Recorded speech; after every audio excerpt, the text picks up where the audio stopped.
Hello everybody, the iLord Root here, and welcome back to another episode of Let's Play Kerbal Space Program Career Mode.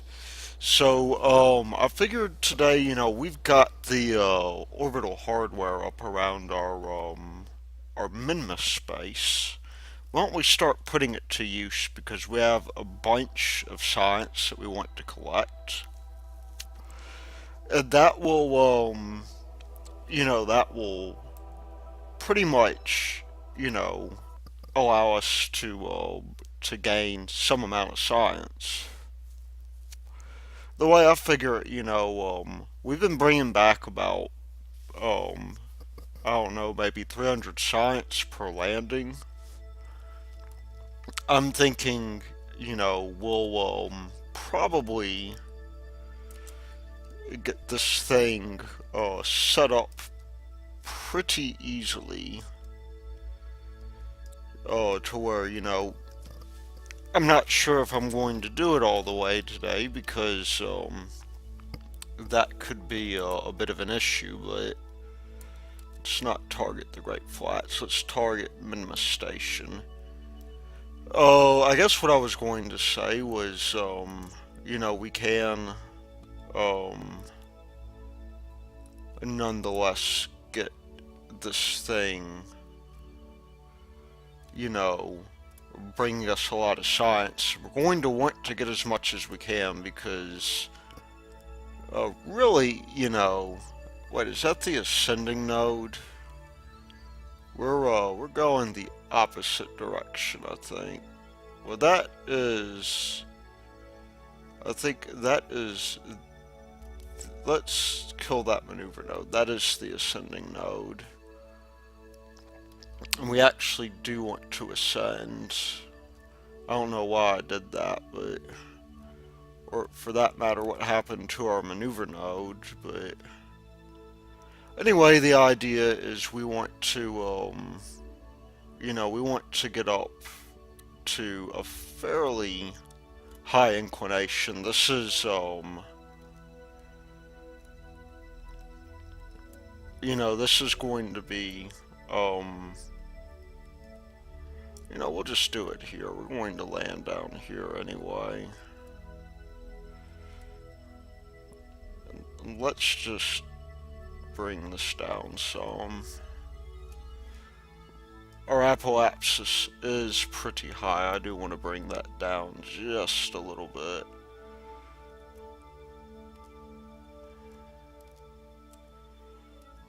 Just because, well, that's kind of weird.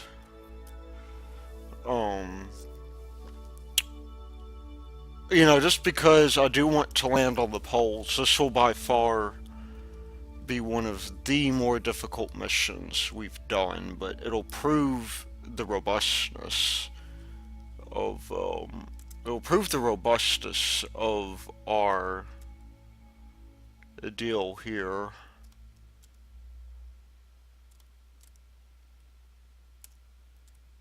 Oh, we'll just get this down to about 90 degrees or so.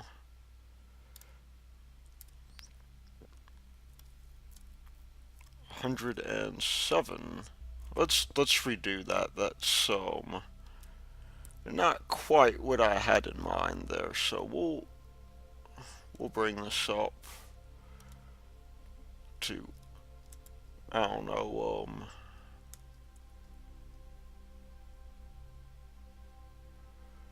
we could bring this up to as high as a 45-degree inclination. That won't really get us close enough, though.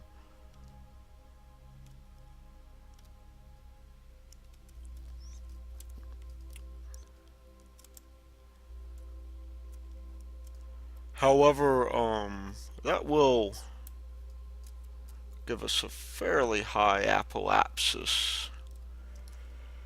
We got 9 minutes until that burn.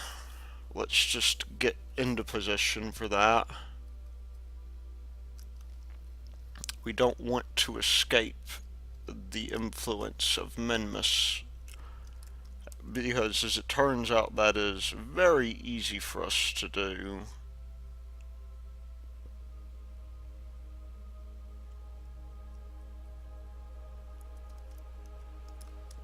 and it won't take long for us to become as inclined as we want to be. So we'll just, I guess we're going to have to turn on our engines.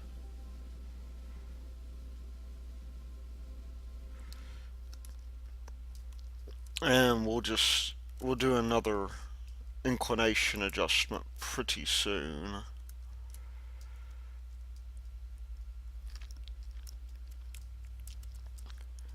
Or, actually what we can do here is it's not going to be efficient, but we'll just bring this guy over just a little bit.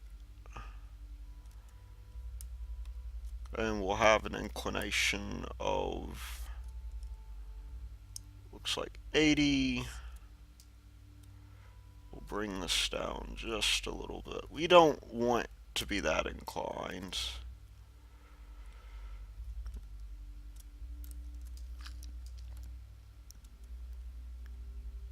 We'll, we'll get up to about here, so I think that will bring us close enough to the poles. And we do want to be a little bit careful because, we don't want to come crashing into the surface of Minmus. That would be quite unfortunate. But, there's our maneuver node. We need about 6 seconds of burn or so. And probably would help if we didn't overshoot that.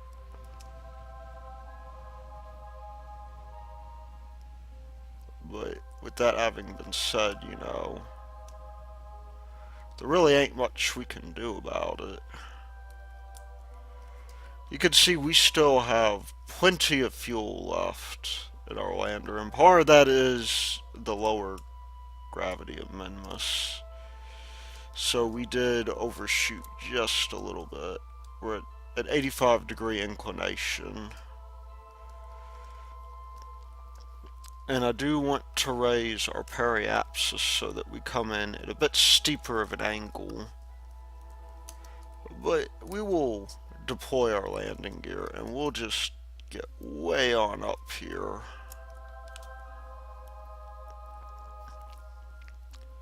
And this will be our chance to, grab one of the more difficult bits of science.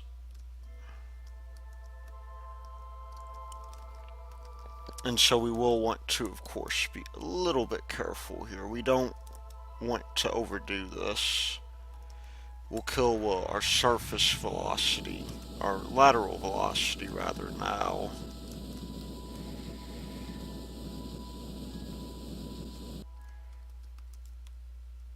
Because we don't really, want to, we don't want to have to deal with that too much.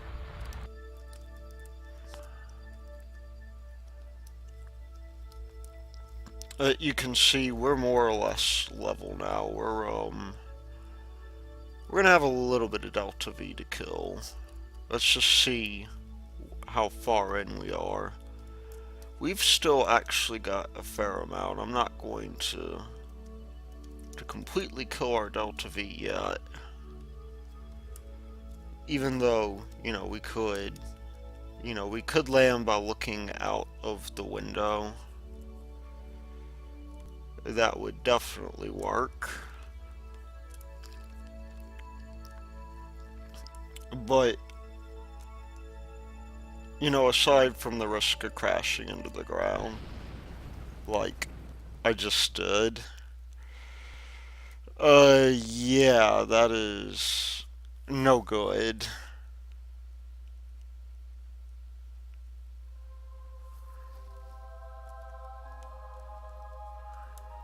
And you know what?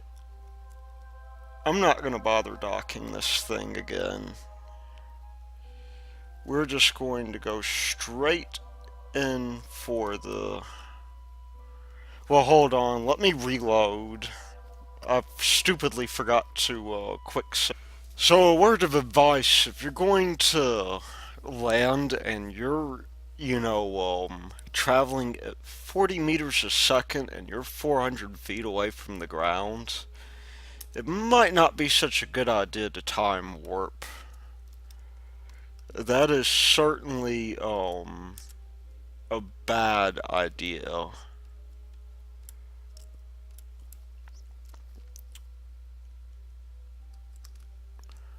Well, what we will be doing though is we will be making another attempt to land.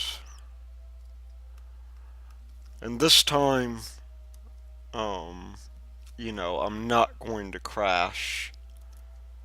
I've at least quick saved, pretty close in make, to make it a little bit easier, I guess, to recover. And you know what, I might as well quick save now because it's not as though this situation is remotely near unrecoverable. We're just going to want to get in pretty close. We're at an altitude right now of 7K, so I think this is a good place for us to begin quick saving. And we'll just go to our surface velocity. We're going to go ahead and push in our orbit.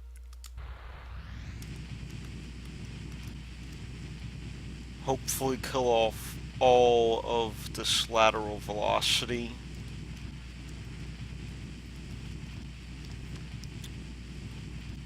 And then we're going to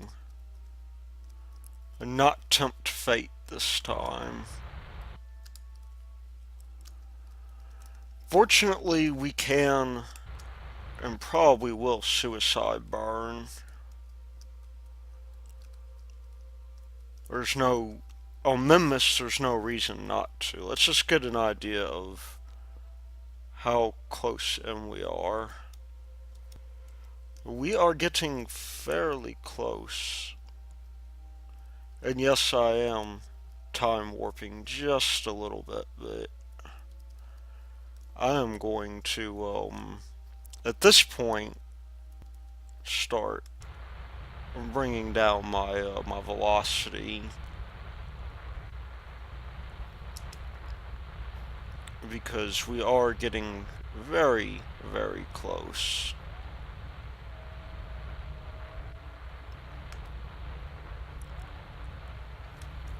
So I am, as we fly, and it should probably become apparent, I am drinking German beer. I'm drinking something called, I have to remember the name actually. It's like, it's actually Austrian. It's not German. It's 5.7. It's Puttgammer. Um, it is like 5.7% alcohol by volume. I mean, you probably could have guessed that this was at least going to go partially wrong once you knew that. We are getting pretty close in. I'm just going to slow our descent some, so we don't hit the ground too hard. We are moving. That shadow does come up a little bit too early. Oh, but yeah, you'll see we're now here. We'll do our standard fare where we observe the mystery goo. And we'll just collect that. We will observe our materials by grab as much science as we can out of this. And log our gravity data as well. We don't really care to transmit any of this except maybe the crew report, because really the crew report, and you know what we need to do? We need to extend our solar panels, because Now, I mean, granted, we're not that bad on energy, but we do plan to transmit the stuff that we can get 100% from. Okay, so, let's just get our crew report, transmit that completely, because there's really nothing we can do to it. Let's see what else we can do. We'll go out on EVA, I think. And we'll just fall on down. Fortunately, we can, extend the ladder since we're low enough. We'll take a surface sample. We'll keep that, especially since we can't transmit it. And we'll plant a flag, and we'll say, this is the poles. And so we now should have just about everything. I'm just going to get back in this thing. We'll want to get we'll want to transmit the CVA report because it's easy enough to transmit. And we're going to take this back to the lab. So we're going to do what we can to get this guy more or less in phasing orbit.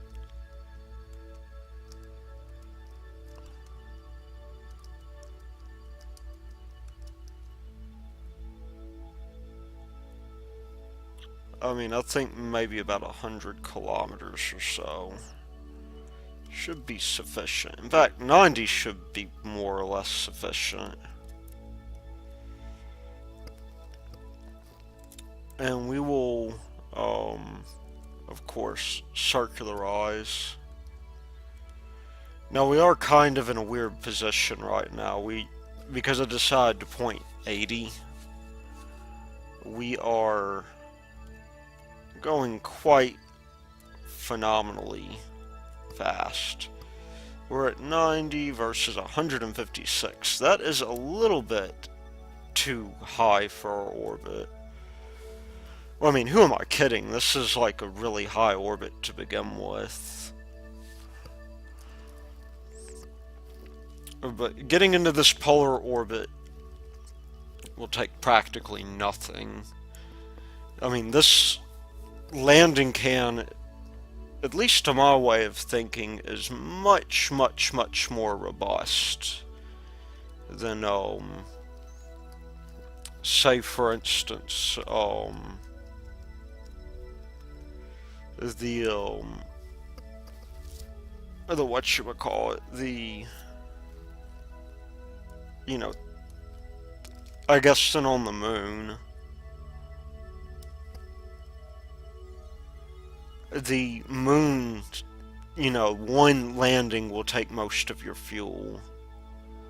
And we have more than half of it at this point.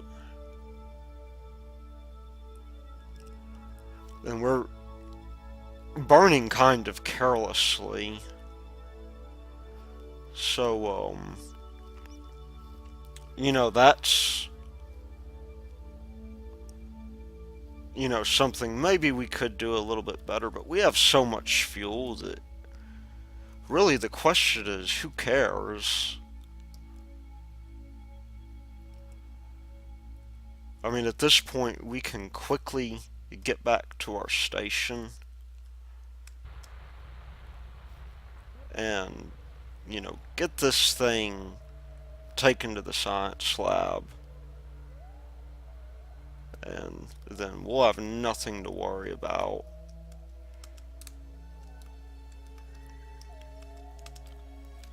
I mean, look at that. Our orbit is almost perfectly circular. We'll set this as a target. We are going to, that is the descending node, so we are going to burn north, I think.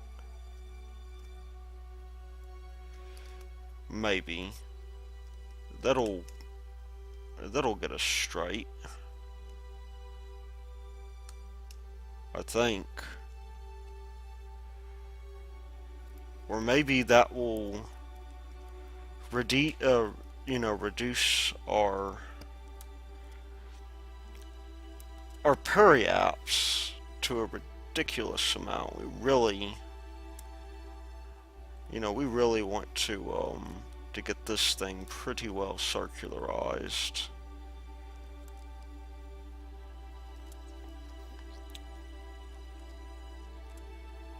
And that's kind of the difficulty here. Is that, we would rather not crash. That would be desirable.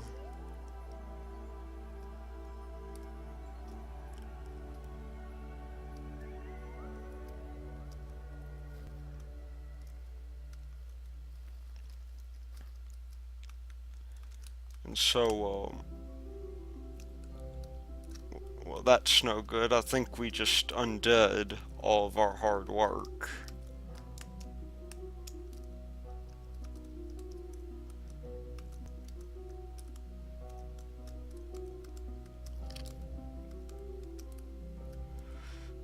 Yeah.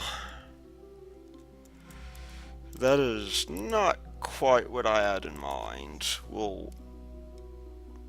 You know what, we'll just raise our apsis. And we'll bring that on in, except I think we did something rather fatal for us. I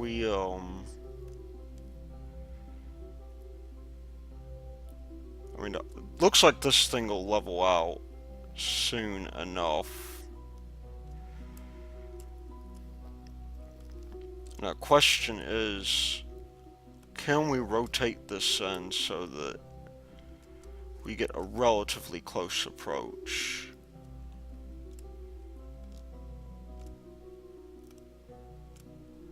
And I think the answer to that is probably going to be yes, but we need to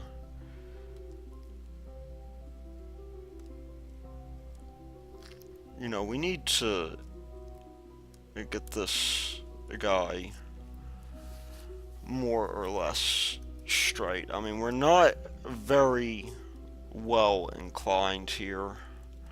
I bet you, in fact, well, we're past the burn point, so it's not going to let us change it, unfortunately. That's a little bit of an irritating bug. However, our inclination is, going to change very slightly. We're just going to make ourselves an apsis burn here. And that looks like a fairly close encounter already. Despite our inclination. So if we can move that in any closer, that would be nice. I don't think we're going to have the benefit of being able to do that, but 4.2 kilometers, I mean, that's not bad. We could do better, but it's only a 7.3 meter per second burn. I mean, fortunately, we happen to have a lot of,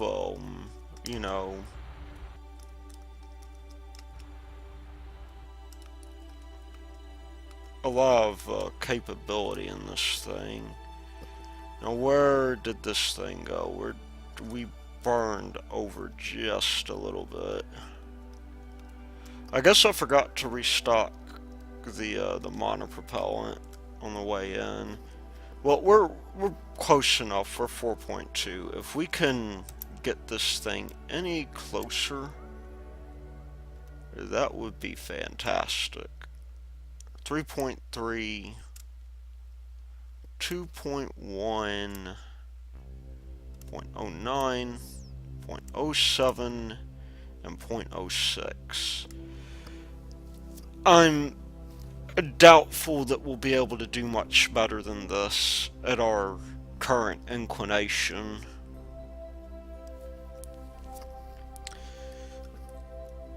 But that is one of the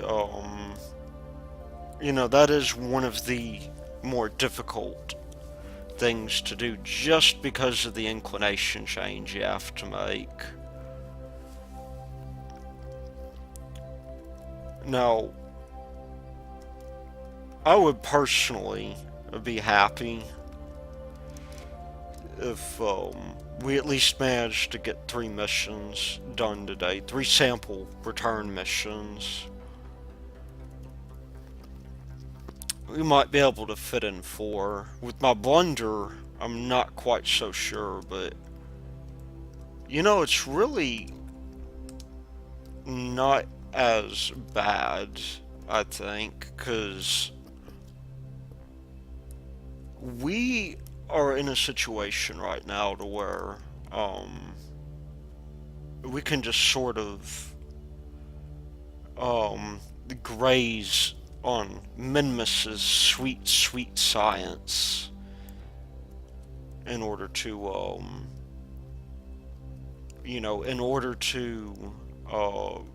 actually get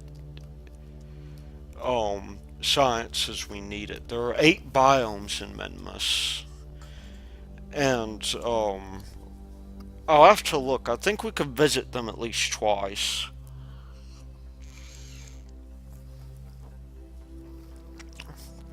I mean, we've got the surface samples at least, but I mean, at least. Oh no, don't. Yeah, that was about to be bad.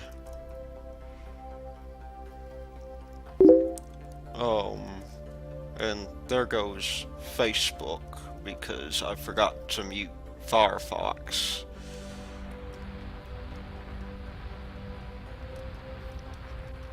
But, yeah, anyhow, I think we'll actually have enough science to where, at least from this recording alone, to where we will essentially be able to do our get ourselves maybe a Kethane rig going. I want to build a Duna spacecraft. I think Duna's going to be the easiest for us to get, and that will require some thought on our end.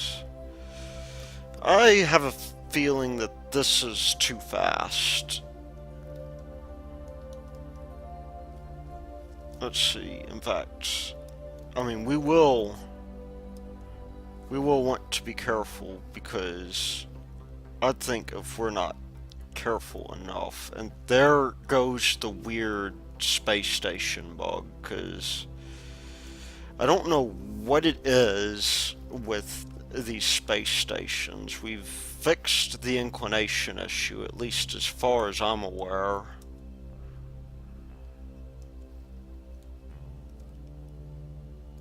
And, we shouldn't be rotating like that, but of course we are. Okay, well, to be fair, we did select the wrong docking port. Let's control from here. This actually isn't as badly rotated as I figured it'd be. But, yeah, anyhow, we'll do this little docking tango. And we are more or less, about where we want to be here. And we're even, rotated, you know what? I'm gonna pull back a little bit. We're even rotated in such a way that we are more or less perfectly rotationally aligned with the deal. So let's just bring in our let's bring in our thingy.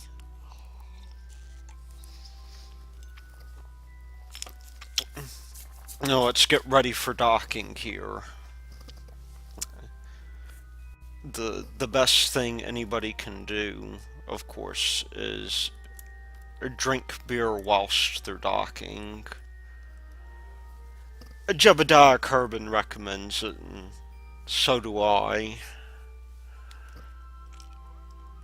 But let's just keep that guy centered and hit the right keys this time, because controls are very important when you're docking. You don't want to hit the wrong controls, because nor do you want to close in as fast as I am. That's not such a good thing.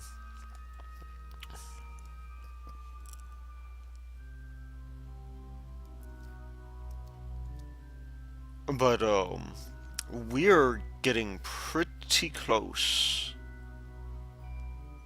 to getting our thing docked. And that is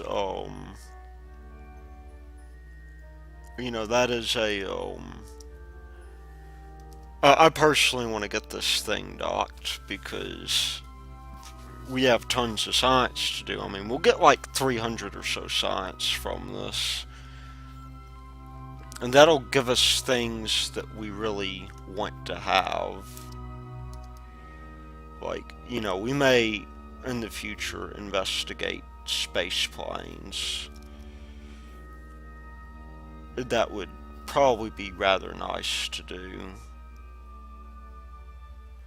And of course, we are docked. So, did we transmit that EVA report? I believe we did. We're going to process all this data.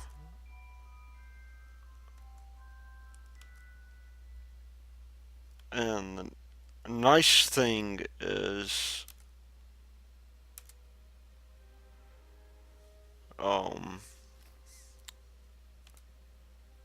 there we go. We'll transmit that. A nice thing is that we will have our at Science Junior we're sending, right? We'll be able to send back from this, probably after a couple missions, enough to get some stuff that we might want.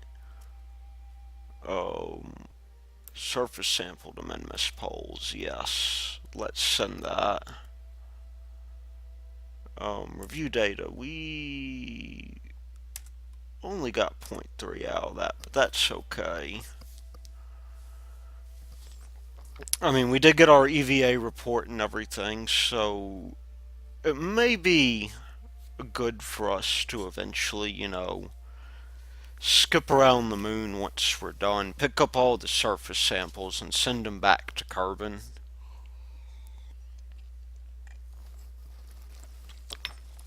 But in the meantime, we're getting pretty good science out of this. I mean, it's, fortunately, it's good enough for us. And we are getting quite a bit of science out of this. I think it's around 200 or 300, so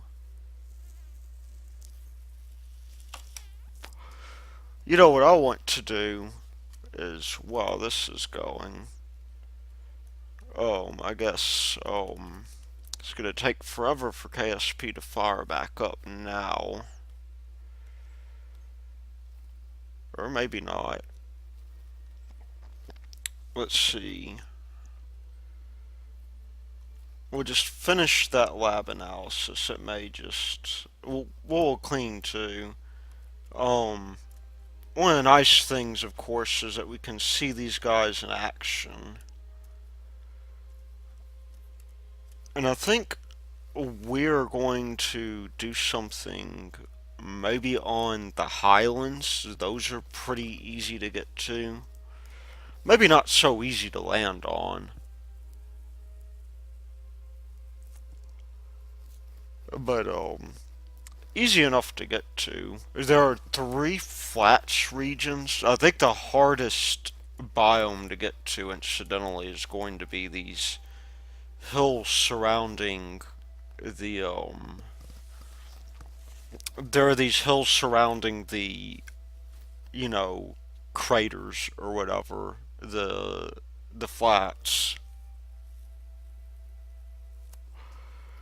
And unfortunately, those biomes are very, very narrow, or at least from what I can tell.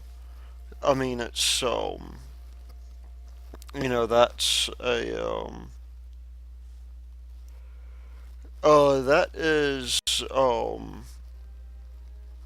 going to be a challenge for us, but we'll bring up our Minmus biome, and there goes our seismic data that took forever to deal with. But we'll hit maybe the next biome for us to hit will be these flats. I'm gonna wait until we get around to the light side of the moon, because we are um we are somewhat impaired at this point. In fact, you know what, while we're waiting, now would be a good time to refuel. Not that we really use any fuel, but we're gonna have to at some point send up um a probe or something to get the rest of these. And in the interim, we're going to probably, maybe next mission, start working on fuel infrastructure. Because at this point, we can put, um, in a very low orbit, a kethane scanner that would probably be called for. Unfortunately, most of our hardware that we built for the moon, it seems like we can get that hardware and send it up to Minmus with minimal interruptions. I mean, I think definitely the kethane scanner, getting it into the desired orbit is going to be fairly easy, which is a nice change. The hardest part is that change in delta V that's like 200 meters per second. But I think definitely we'll focus, once we're done, we'll focus on maybe electrics. I mean, that'll be a good thing to have because we'll get those big solar panels. We'll definitely send up extended fuel storage, as that will be useful for us. Especially if we're talking about using this as like a port of call for interplanetary travel. That's something that we'll want. And we will definitely want we'll definitely want other things as well. But I'm gonna try and make my next priority these turn on these lights some. even though they are going to take a little bit of electric charge. I mean, nonetheless, we do seem to be developing a little bit of charge. RTGs would be very nice. That's something that we could look forward to. And I stupidly closed out of that. I wish there were a way to automate that, because it would be nice if, really I would just like to send fuel to all of these. But that ain't happening.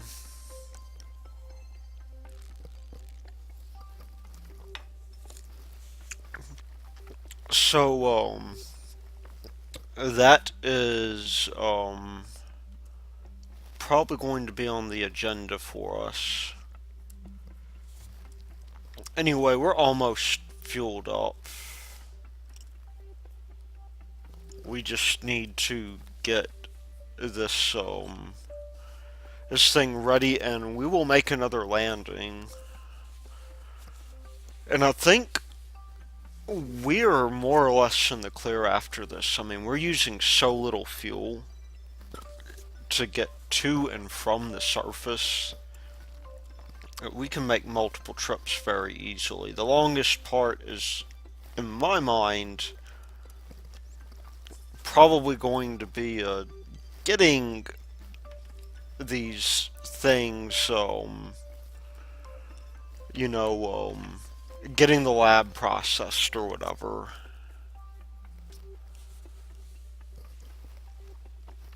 Anyway, we're about to start that here in a bit, I think, once this guy finishes. We'll take some monopropellant and we'll fill up this guy as well. Since, monopropellant is useful as a last ditch sort of deal. We'll quick save because I don't want to wait through that. And we'll get to the light side of the planet. Actually, you know what? Those flats, I think, well, I think we've already got those, actually. It's a little bit difficult to tell. Why don't we, why don't we shoot for either these flats here or one of these mesas? I think that would make for a good landing spot. And we are back in the sun. So let's just take this guy now. We'll undock him. Make sure that, I think we're okay here. But, we'll probably hit one of these mesas.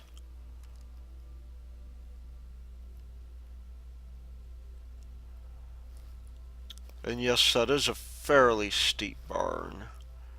However, I think we'll be okay here. These mesas are pretty flat. And that is an 82 meter per second burn. We want to get out of the way, though. That because running into the space station is not going to be favorable. So let's just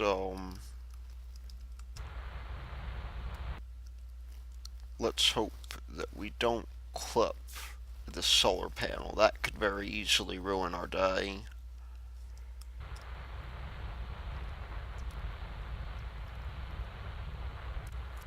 And somehow we've managed to avoid that. How is beyond me. But, there we go. It doesn't have to be perfect, of course. where'd we end up? I think we're pretty much on the nose. And we'll just quick save right here, knowing that this could be a very dangerous mission for us. We are coming down rather steep after all. Where are we now?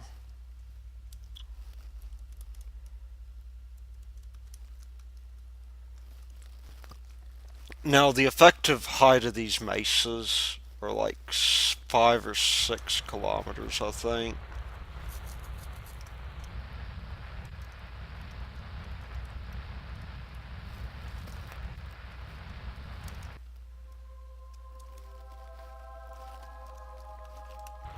And that's going to affect us a little bit.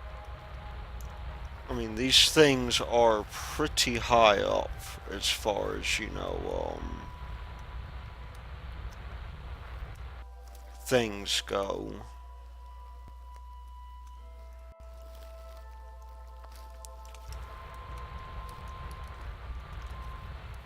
This is I mean, it's going to be a steep trajectory. Let's see. We have about, 2 kilometers left. It's going to be okay, I think, to time accelerate a little bit. But around here we should be careful. It might be okay for us to begin burning.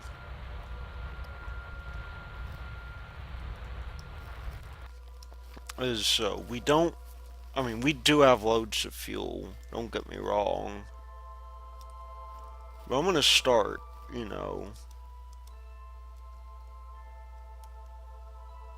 gonna bring this guy down. I'm gonna start burning,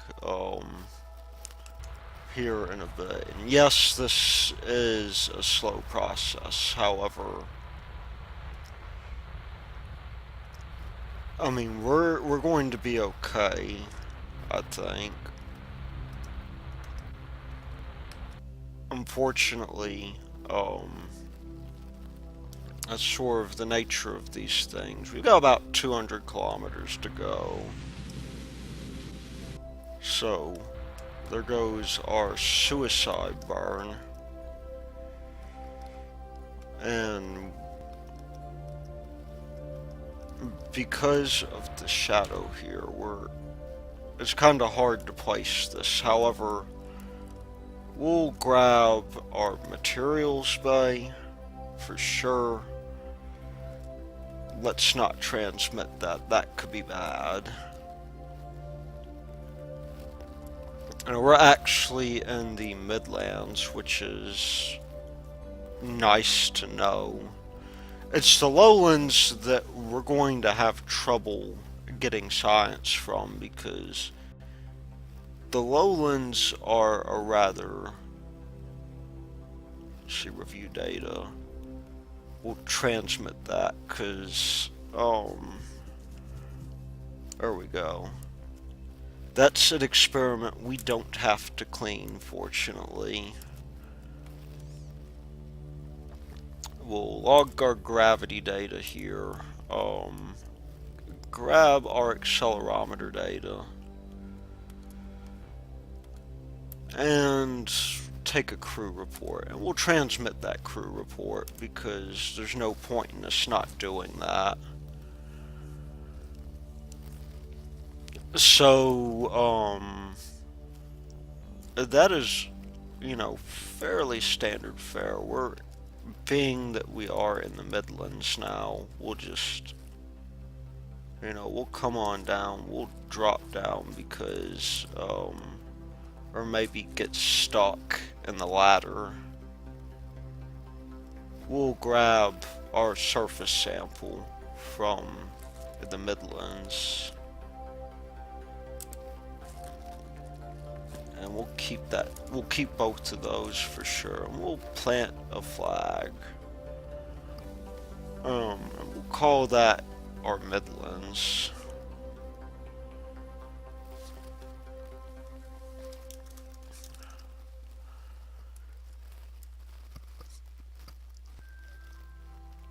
And we'll just hop back on here. I think it's going to be appropriate for...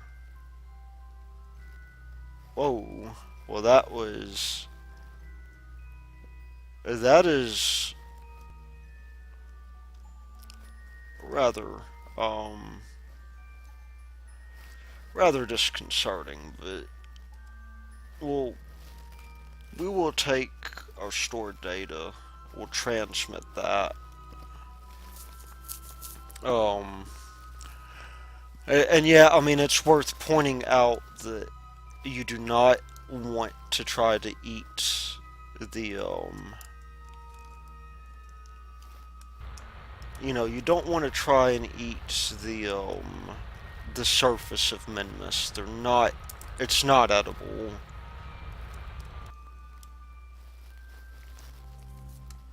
And we're more or less perfectly inclined.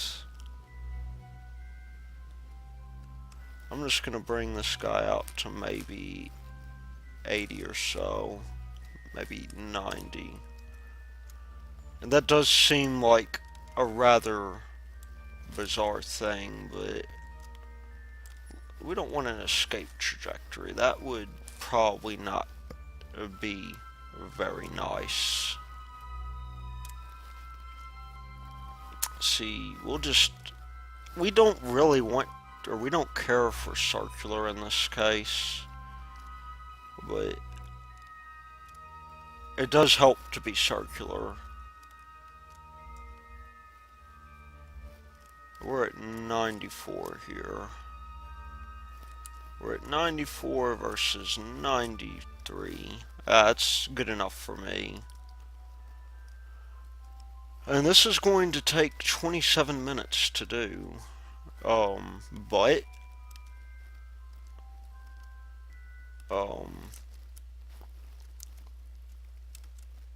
we'll find the space station here. We'll set it as a target. We're only 1.2 off, which surprises me, to be honest. I mean, I think that's pretty nice as far as,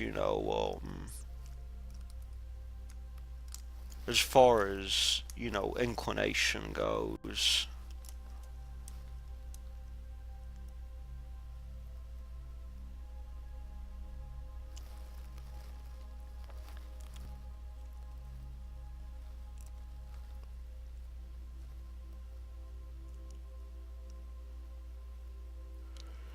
But this is, more or less,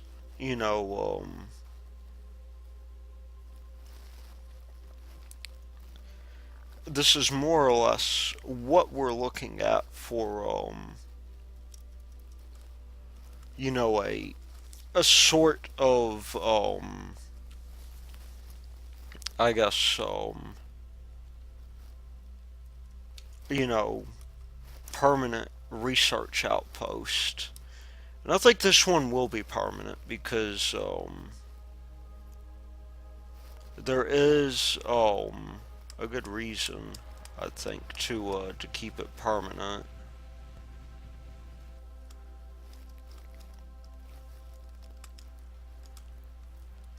That being that, even once we get all of the science from it, which is really the trick, we want to... Oh, that's a little bit too high. We'll bring that down to 0.1. Which will be just fine by my book. I mean, we don't even really need to make this inclination adjustment, to tell you the truth, but it'll help.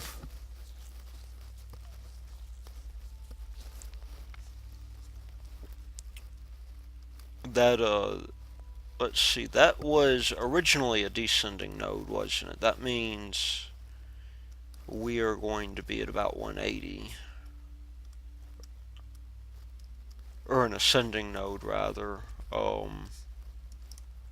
Yeah, we got like 3 minutes until we need to do that, and I'm gonna have to pay attention before I, you know what, I'm not even gonna wait for this thing to hit,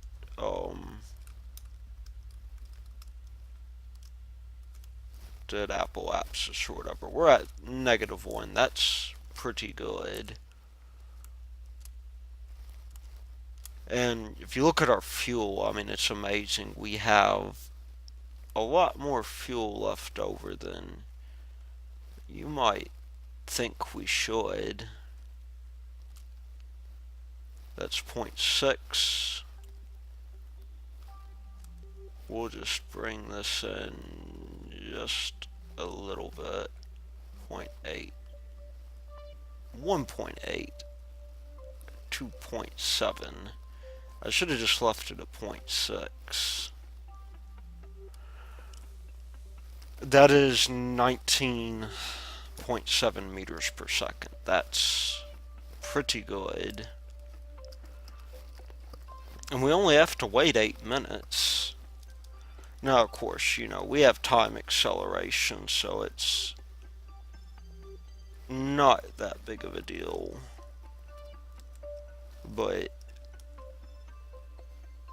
yeah, we'll bring this guy on in.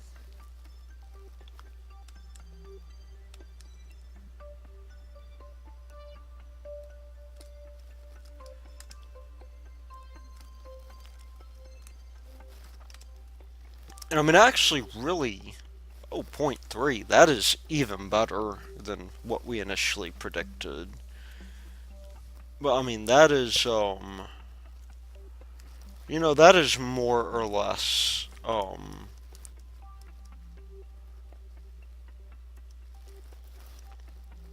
a good reason for us to, I just saw that thing. We're gonna get ourselves, we're gonna assume this retrograde orientation. And we're gonna have to suicide burn pretty soon. Now the question is, are we gaining velocity?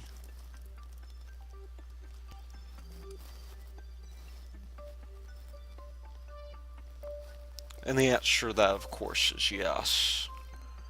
We are most emphatically not gaining velocity, so the answer is actually no. I don't know why I said it's yes.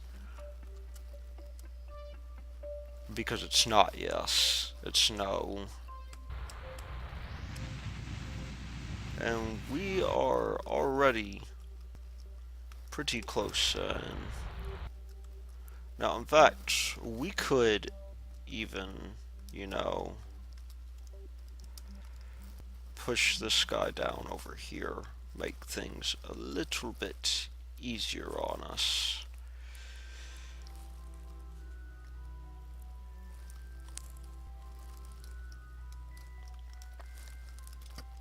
And we will go at about maybe 2 meters per second.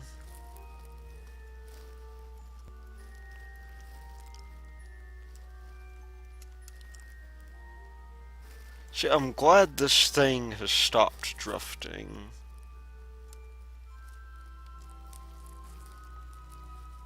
Because that was getting a little bit annoying. I mean, it seems like it will probably drift, at least to some degree whenever we, try to bring in another module, and unfortunately I have no idea what's going to be done about that because that is not really something I like having to deal with. Unfortunately, the rules are the rules. So, you can't really do much about them. So, yeah, we'll give ourselves a bit of a push backwards and we'll time accelerate. At least until we get over here, because in fact, I think we should be going a little bit faster over here. I don't really want to wait. Neither do you. Well, I mean, I'm assuming anyway. We've got too much science to do. And we are on the... Whoa. We actually want to dock here. Which means I need to start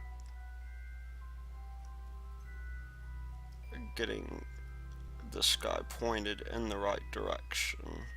We're moving way too fast.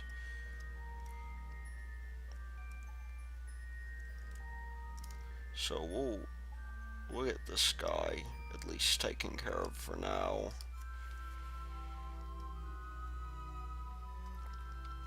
I mean, I guess in reality I could pick any docking port I want to. I want to keep these things relatively balanced for now, at least until we gain more mass. That will be, of course, when we get orange fuel tanks. If you look again, we're actually fairly close. It's rather amazing how close we are.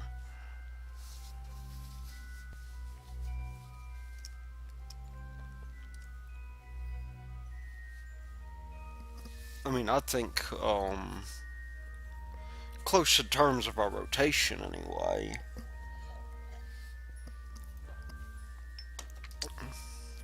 And just to be fair, I'm not doing that on purpose. It just seems to be happening.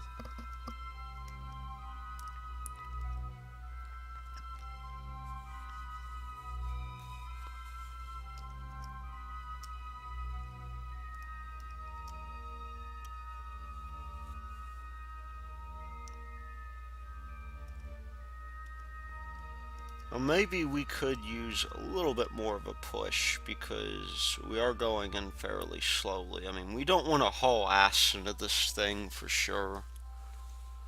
But, a moderate pace to help close the gap will be much appreciated.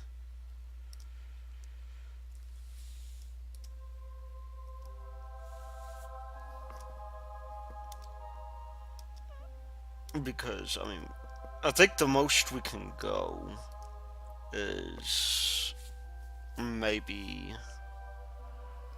0.3 meters per second towards it.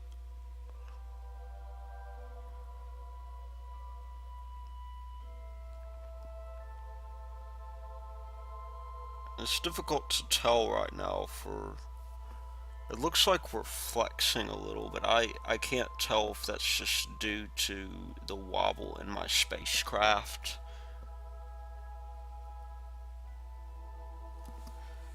But at any rate,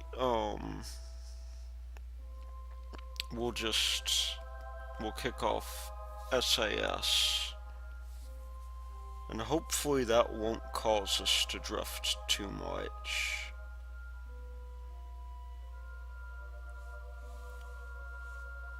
And are we captured? Well, this is not quite what I imagined. There we go. So let's do this. We'll transmit, or won't transmit, but we'll do the science on this. We'll send that, and send that, and grab the science, and while we're processing, our science. We'll refuel.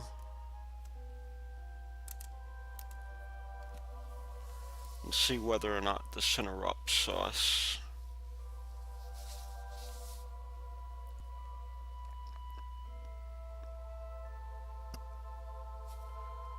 It looks like it's not going to, which is nice because these things take forever to refuel. I guess it's not the world's worst thing that can happen, but it's, I mean, it is weird because these things do refuel quite slowly. To my way of thinking, anyway.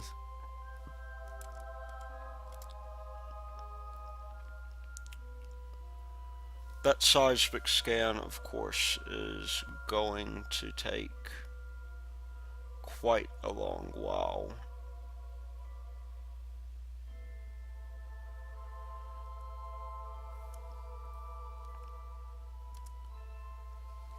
But as you can see, if you haven't noticed already, we're using the very high gain antennas. And that is a good thing for us because that means we're getting these things more or less, taken care of.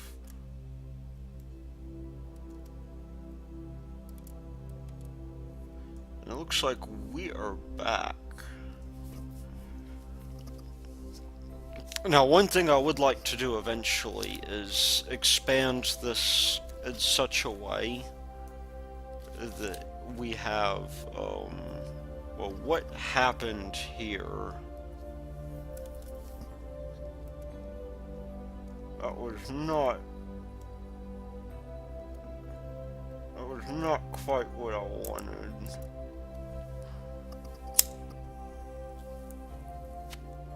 But the thing I was going to say is that these high gain antennas do speed up our science, which in turn speeds up our workflow. And once we refuel, which is taking a lot less time now that, we have, I guess we need to clean these guys too. We don't want to send down a dirty experiment.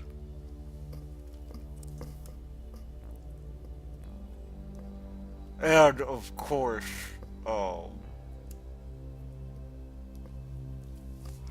I hit my inconveniently placed Windows key.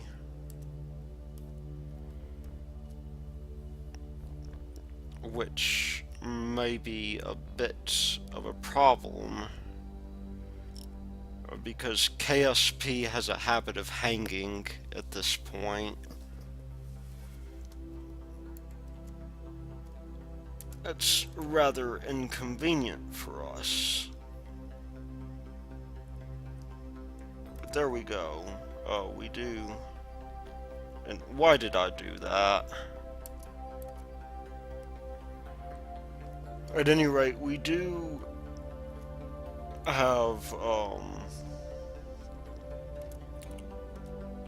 this thing to where it's about to be done. And hopefully the lab experiments will be clean soon. Because this means we will have just enough time to do one more mission. Notwithstanding the inevitable crash or whatever. Let's just make sure those experiments are clean. And it turns out they are squeaky clean. So let's see what we have next. We could land, we're back to where we were we could maybe attempt to land up in here. Oh, you know what I forgot to do? I forgot to give myself monopropellant. Not that we really need it, but you never know. We could have an Apollo style, an Apollo 13 style disaster. Speaking of which, it is rather interesting to point out that, I believe it's Virgin Galactic launched their first, are we out of power? Why can I not turn? There we go. We're able to turn now. So Virgin Galactic did get around finally to launching their prototype of what was eventually based off of Starship 2. Starship 2 being scaled composites, they're little suborbital craft. This is actually rather, I guess, big news. It's not as big as like SpaceX sending something to the, to the ISS. It's not as big as that Dragon flight, but it is pretty big news because it does mean that space tourism,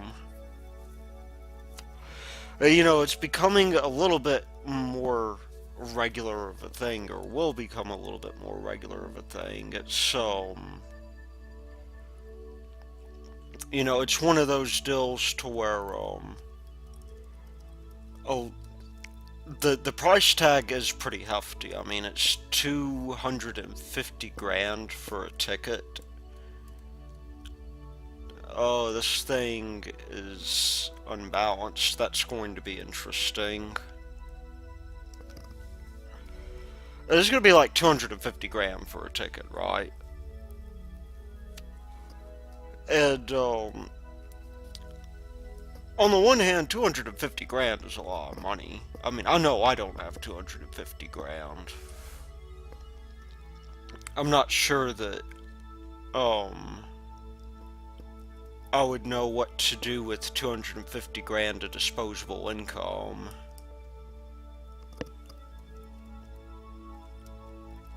I mean, I'm sure I could find worthy things to do with it, but it's 250 grand is nonetheless a lot of money. More money than, most of us have, but in comparison to the amount of money you'd spend, getting,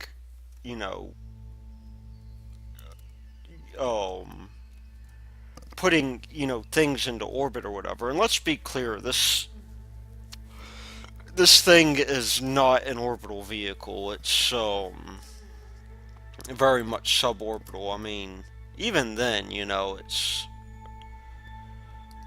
going to be a fairly cool thing, because there we go. We'll just get on down there. The reason being that most space flights, you're talking about $1 million launches.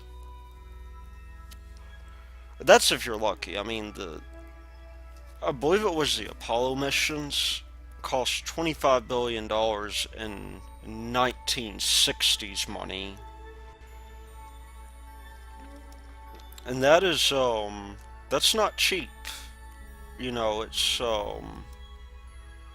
it is certainly quite expensive But with that having been said, I mean, I think we're going to hit these guys here. In fact, I'm going to make an attempt to to land here because that is going to be a hard spot to land on. It may not be easy to do because our fuel is very much unbalanced. However,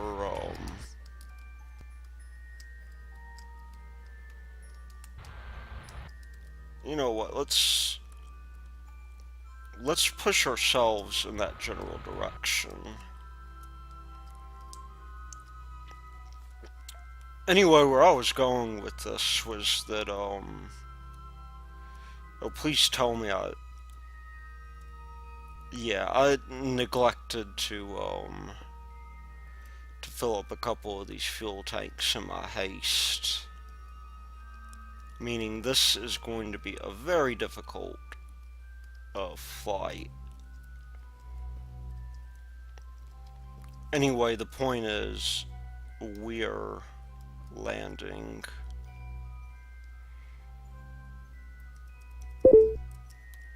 And there goes Facebook again. I really should have muted that thing, because I'm sure it's annoying to y'all. I mean, the point is that 250 grams for a suborbital flight may not be such a bad deal. Let's just get a sense of how low we are. It is definitely time for us to start killing our velocity just a little bit. At least run out some of this fuel. How this escaped my attention is beyond me.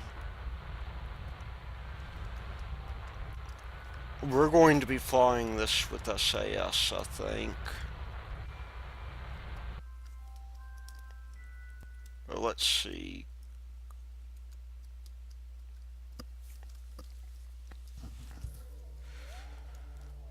I mean, it's, I guess one of the things about it, too, is that, like, this is one of the first services where you can be, I guess, just a passenger. I mean, people who have been space tourists in the past, they actually usually need to have some kind of scientific function. So, for instance, if you look at Richard Garriott, who, you know, I actually admire the man. He's a second generation astronaut, and I think he was the first. I might be wrong on that. He's the guy that more or less, you know, is responsible for the Ultima series back before EA, instead of creating worlds, destroyed them. But, you know, at any rate, he took his personal fortune and spent most of it to go up to space. And he had to do science while he was up there. He was a fully fledged astronaut. Now, deal with this is that, you know, you're more or less just a passenger, you know, it's, there is, on the one hand, there is, this still to where, oh, there's our shadow. There's a still to where it, you know, maybe being an astronaut like a scientist is actually pretty fun. I would assume so, but a lot of people don't want to go through the training. They want to go to space now. And this is sort of, I guess, what we can come to expect from something like this. Is that, you know, we might see more regular spaceflight Now, of course, on the local news channel, they of course, like many other news channels, have a Facebook page. Now, I don't know how we did that without breaking anything, but we did, and that's the important part. We'll just quick save here because that is going to be an incredibly difficult landing. Minmus's slopes, maybe those aren't the lowlands, but you know what? I'll take that because slopes are difficult to land on. We'll just take that crew report. Let's see. What instruments do we have available? I mean, it's kind of weird because where I live, we have a lot of people that are like very much Luddites.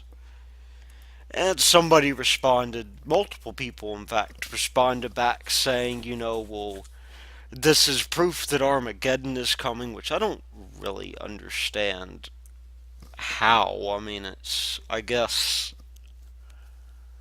um,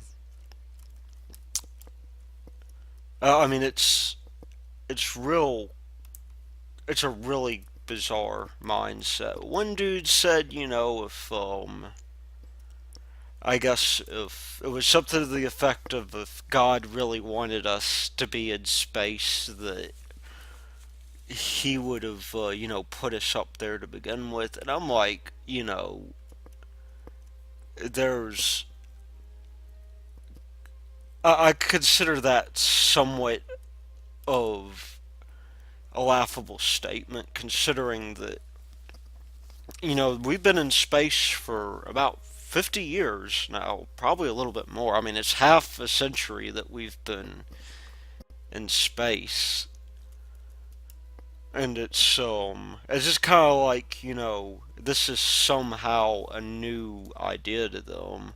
Like they somehow missed the Apollo missions, which, okay, if you talk to the moon hoaxers that really don't know, you know, um, a hill of beans from anything else,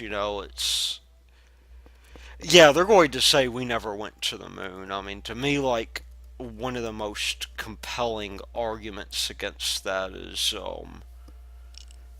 just the fact that we had so many people watching that they would have called us out. I mean, it would have been had to have been very, um, very, um, um, tightly controlled and perfectly orchestrated. And when you think about it, it's kind of like, Russia was looking for the chance to say, the United States, is, pretty much screwing up. I mean, you'd have to get Russia on board, which is, to my way of thinking, not the easiest thing in the world to do.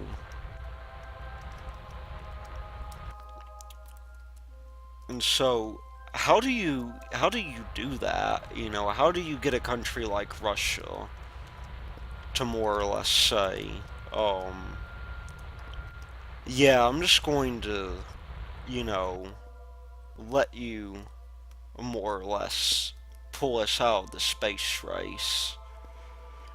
I mean, the way I see it, it just wasn't something that could happen.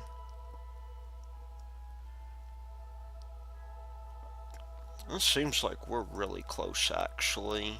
We're very much inclined, though. We'll set this as a target. We'll go out a little bit, maybe to 50, even though that may present problems in the long run. We'll bring up that descending node though to where we're 8.9 now. Let's get this thing down. Anyway, it's just kind of amazing to think that people still, think in this manner. At least to me it is. I mean, I don't know about y'all, but I find it very bizarre that anybody might, hold this belief as they are wont to do. This bizarre belief that, somehow going into space to do research is not worth it or whatever. And I mean, to that, I guess to each their own, but I just don't really. I don't really understand it. It makes very little sense to me.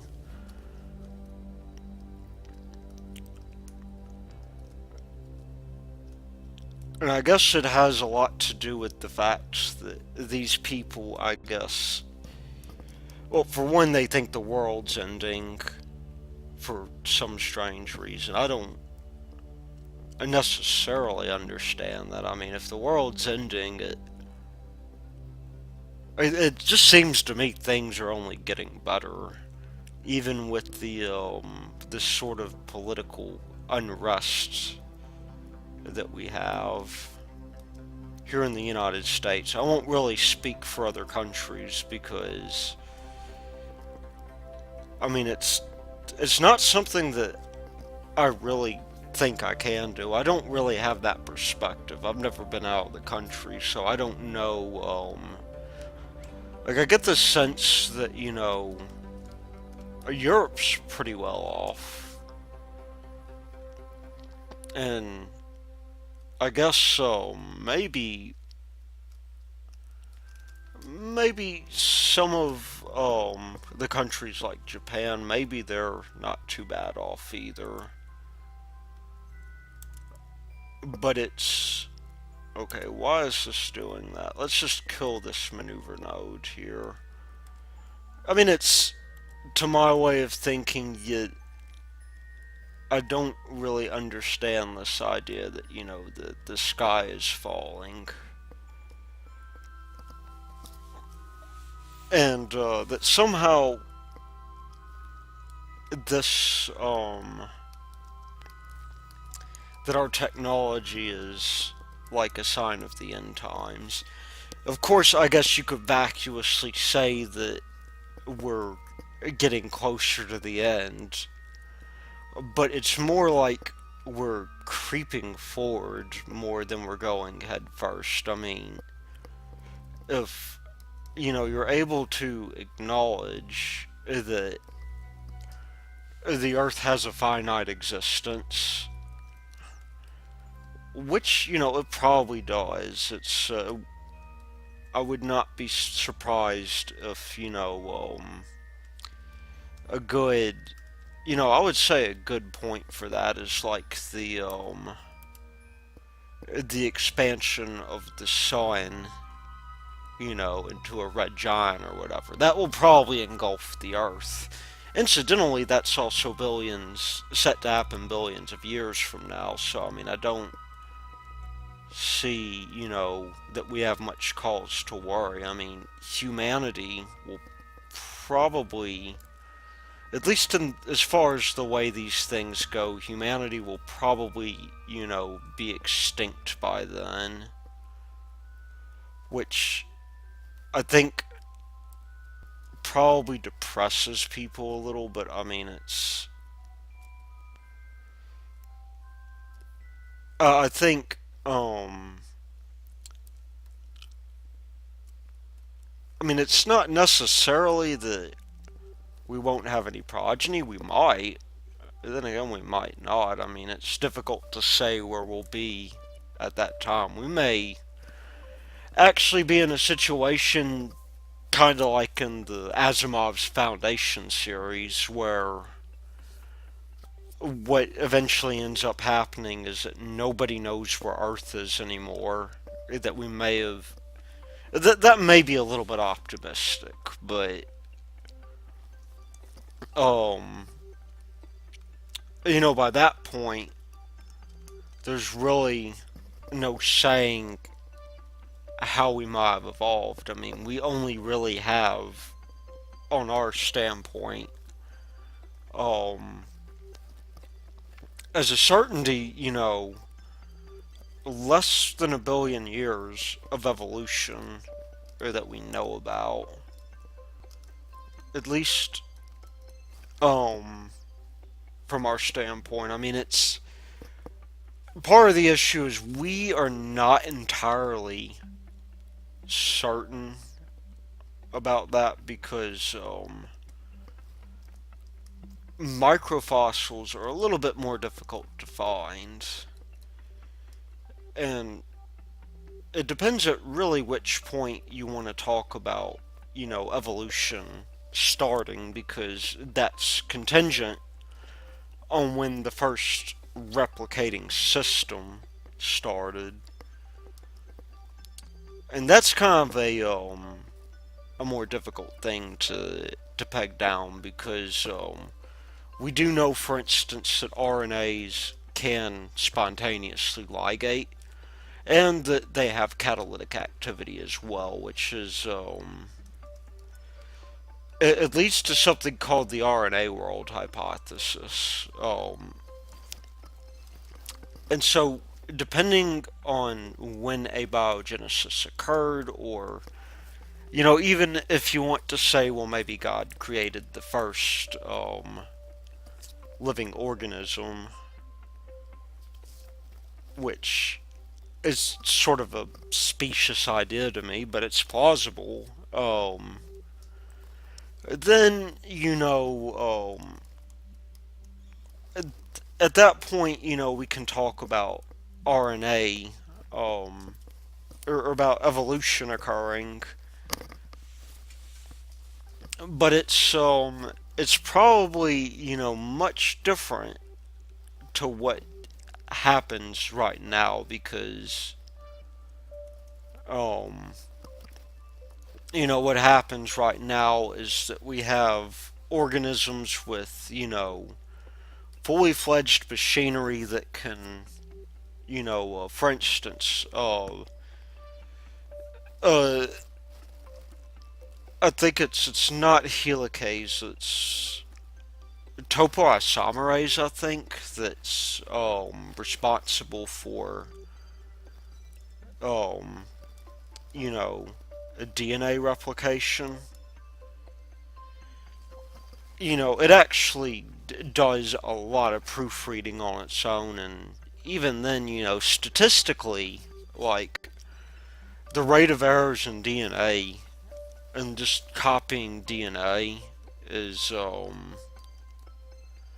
somewhere to the order of maybe like 10 to the negative fourth power, if I'm not mistaken.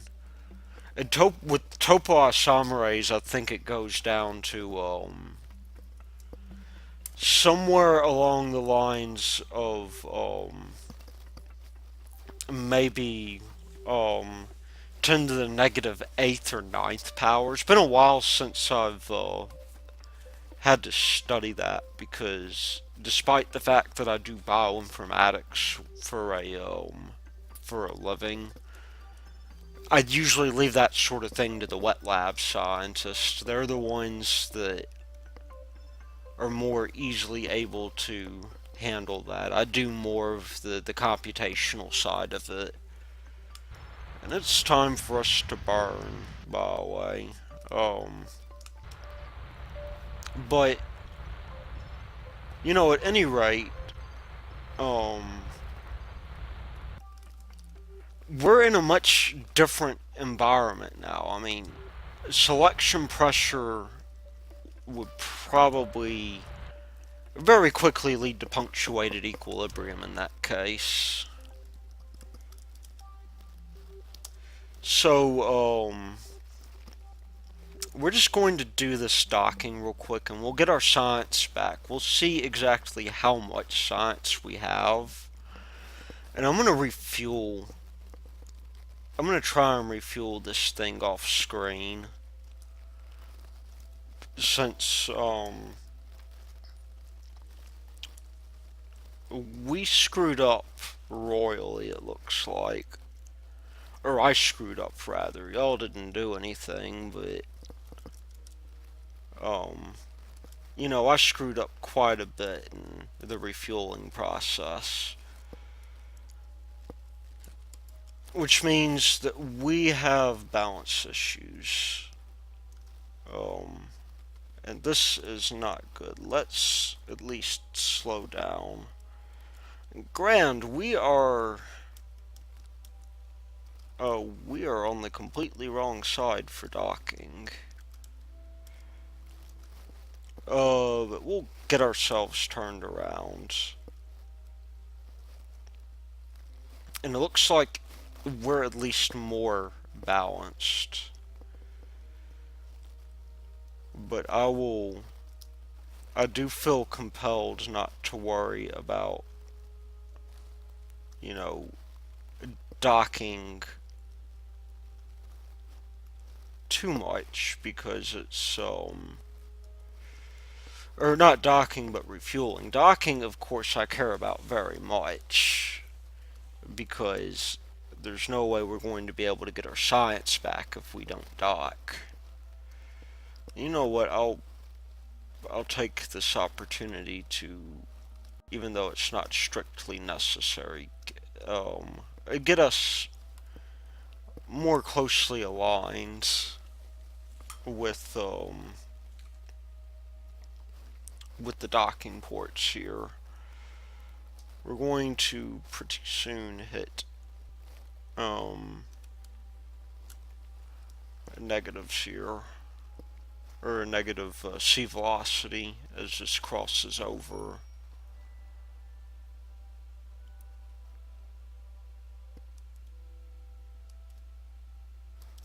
And we'll at least I think we'll want to get that down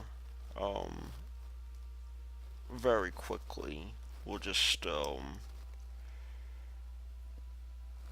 this thing is not going to be easy to control, for sure. In fact, we're going a little bit too fast. Let's not get too hasty here.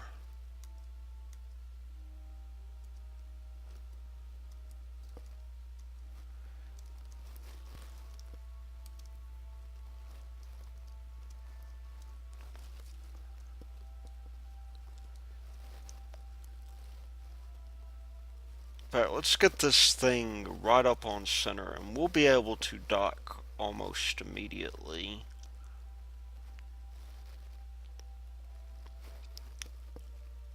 And so you know what I'll do? I'll get as much of the refueling done as I can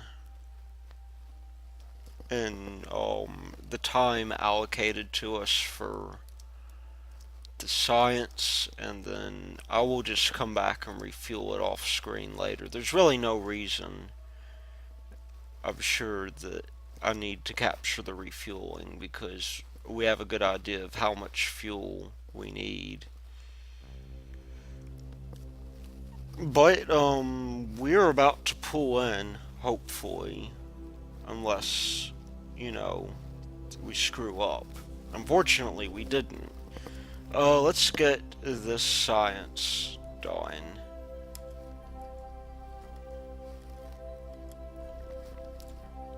And you know, depending on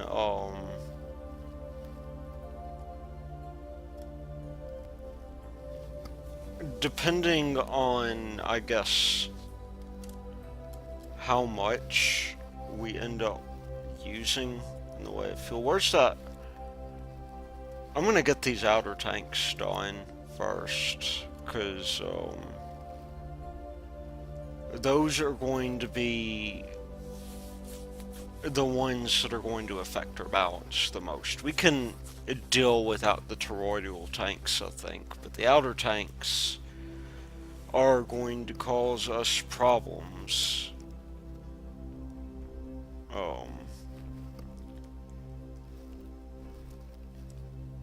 So yeah, we'll get this guy transferred in. The seismic scan usually takes the longest, it seems like. And you know what, I might as well, um, did we transfer this? One of these has not transferred.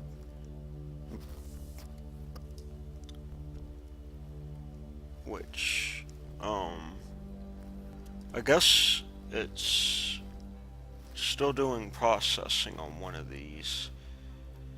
This one has got to be the...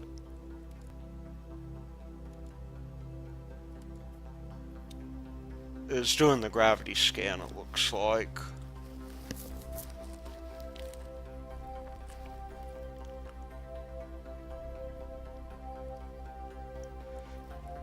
That looks like it leaves this one with the imbalance. It's rather difficult to tell. It must have been one of the goo containers that we managed not to it looks like we're at least, filled up on this. That's at least very nice for us. Well, at least, this guy's gonna take forever. I think next time I'm gonna leave off the toroidal tanks because they do add a little bit of delta V, but it turns out we didn't really need it at all. I mean, it helps to have it in an emergency, I guess, but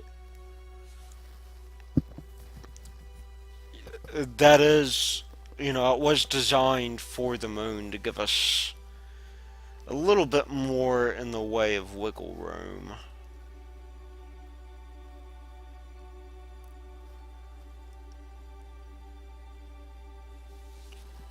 And, we'll at least want these guys balanced while we're waiting. That may have been the last, thing. Okay, no, let's get that one.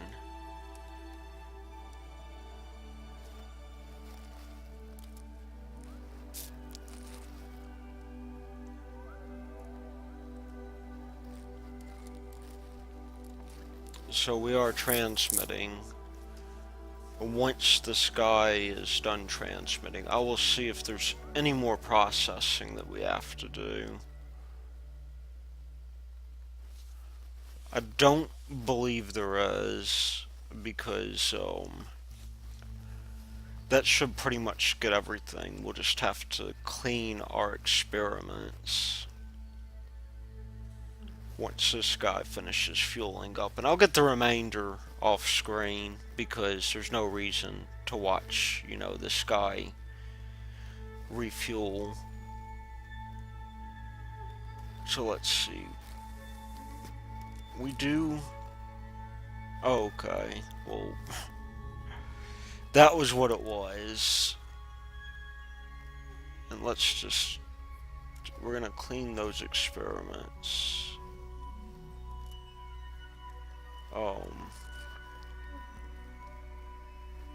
guess we'll get that RCS fuel, because that's going, a little bit faster than normal. By the time that's finished, we should be able to go into the tech tree. I think, however, we are done for now, so let's revert back to the Space Center, and we'll come back. I'll balance those out after we finish. So let's just take a brief look at our technology, and we will have couple of things. First of all, we can afford metamaterials, which I am getting right off the bat because that's going to give us stuff that we can use to build composite rockets. There's no way we're going without that. Now we have a choice here between improved electrics or large electrics or probes. And I think large electrics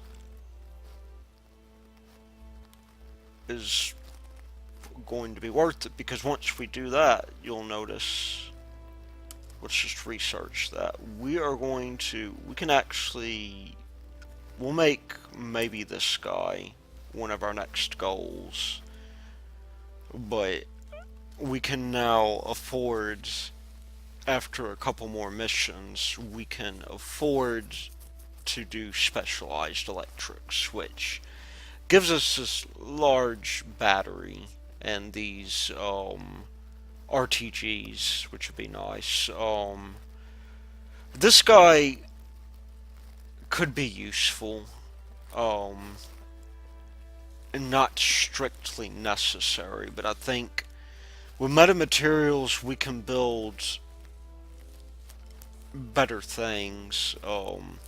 These guys would allow for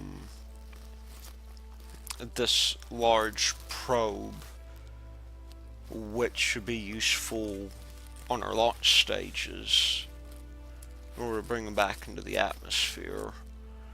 But other things we could spend this on, well, we can't really spend it on anything now. We don't have enough. Landing legs could become useful in the future. And you know what, we could actually get this next time if we wanted to and just skip out on this. We might look at advanced metalworks for, docking clamps and things of that nature. But at any rate, this has been Thy Lord Root, and I will see you later.